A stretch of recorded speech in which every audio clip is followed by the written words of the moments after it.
Good evening, welcome back. Sorry so late. Had a few things going on this evening. Didn't get a chance to drop the video earlier, or even really honestly put it together. So anyway, it is Monday, May 8th, 2023. We have a few birthdays and only a couple of events to put together. And really on this particular day, May 8th, going all the way back to 1948, 49, there was only 6 Cup Series races total run on this date, with the most recent and probably the most significant being in 2022 when Joey Logano won at Darlington, and he had that dust up with William Byron where he bumped William with a couple laps to go and went on to win the race. But also on this date, in 1999, Elton Sawyer won at New Hampshire International Speedway, now New Hampshire Speedway, for his second and final ever Busch Series career win. And on the same day, in 1999 in Memphis, Greg Biffle won the Truck Series race, but more significantly, in an early race crash, Rick Corelli was involved, and this is the one where Rick was seriously injured and had a basilar skull fracture, much like, Stanley Smith, and did survive, and Ernie Irvan as well. So it was kind of a rough time during that mid to late 90s with all the head injuries. And once they started learning what was causing them, they were able to really, really reduce them. So my only 3 birthdays today. Born on this date in 1938. I believe I had read that he had passed away about 2017, 2018. Mr. Don Hume.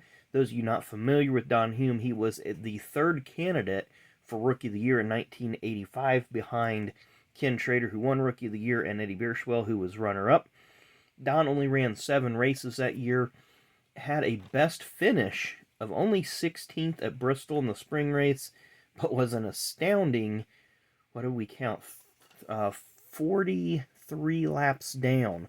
So imagine today if the 16th place car is 43 laps down at Bristol, the uproar social media is going to have.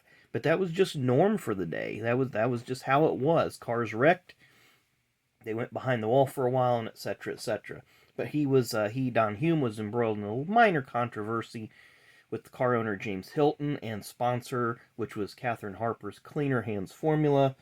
Don had brought the sponsorship to the team, but apparently race results weren't there, so Hilton fired him, but thought he could keep the money, and unfortunately that's not how that worked. So anyway, moving forward, born on this date in 1975, only have a couple of examples, but he wasn't in NASCAR very long. Mr. Nathan Buttke. He did run in the Busch Series 93, 94-ish for his family-owned team. I know he moved on to another team briefly, but nothing really materialized. He went to the Truck Series briefly. Again, nothing materialized. As far as I know, he went back to working on the family farm and may still be doing that. Not real sure. But born on this date, 1964. This is our big birthday for today. He is a former Xfinity, then Busch Series and Cup Series champion, as well as a Hall of Famer, and named to the 75 greatest drivers of all time. Mr. Bobby Labonte. I'm pretty sure he's in the Hall of Fame. I'll have to double check on that. But yeah, I think Bobby is. And we're going to run through. I didn't put these in any order, but he did drive for a lot of teams. Petty Enterprises or Richard Petty Motorsports, whatever it was called at the time. Excuse me, this was Busch Series team. This could have been the Joe Gibbs team or the Labonte family team. Of course, he did drive for Joe Gibbs. JTG Doherty. Couple of uniforms there, the Clorox and the Kingsford. JTG never short on sponsors. Go Fast Racing, where he ended his career. There's another Shell uniform, and I'm trying to see if there is a label.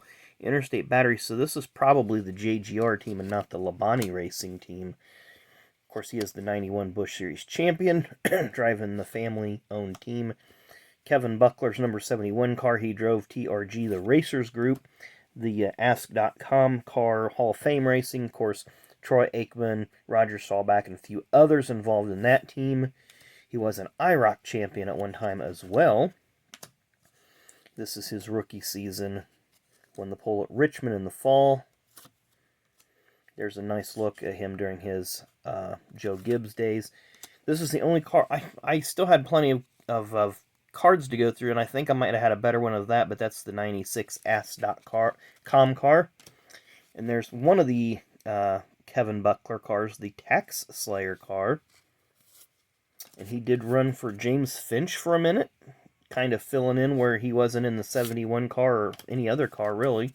There's a good look at that Shell Busch car. The inaugural Texas race, 1997. There's his car he ran as a rookie. It was a Maxwell House Ford. Then they switched to Pontiacs. I thought that was a nice looking car.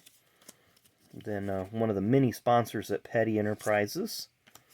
They kind of switched out all the Betty Crocker brands.